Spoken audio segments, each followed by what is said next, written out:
আসসালামু আলাইকুম। বাংলাদেশের খেলাটি আমরা তো জানতে পারলাম, বাংলাদেশ রাত বিমান থেকে বিমান ছেড়েছে এবং বাংলাদেশ আশা করি টি-20 বিশ্বকাপ খেলাটি ভালো খেলুক এবং সবার কাছে এই আশা, বাংলাদেশের কাছে, বাংলাদেশের সবার একটি আশা, বাংলাদেশ ভালো খেলুক। টি-20তে ভালো খেললে অবশ্যই আমরা অনেক আনন্দ পাবো। বাংলাদেশ টি-20 ম্যাচটি অনেকটি ম্যাচ জিতুক এবং তারা ফাইনাল খেলুক, একটি বিশ্বকাপ আনুক।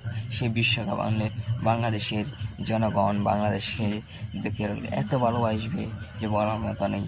একটি কথা আপনাদের সামনে মনে করে রেখেছে, আমাদের ফুটবল খেলা, টিকিট খেলা পাওয়ার জন্য চ্যানেলটিতে সাবস্ক্রাইব করতেই পারেন। দর্শক, আপনারা যদি জানতে চান খেলাটি আপডেটটি, দর্শক আপনার পুরো টি-20 বিশ্বকাপ খেলা আপনাদেরকে বলবো এবং কী ঘটনা ঘটে, খেলার কেমন বাংলাদেশ খেলে, সবাই খেলা জানতে চাইলে চ্যানেলটি সাবস্ক্রাইব করে পরবর্তী ভিডিওটি দেখার জন্য সবাইকে স্বাগত জানাই। আজকের মতন বিদায় নিচ্ছি, সবাই ভালো থাকবেন, সুস্থ থাকবেন।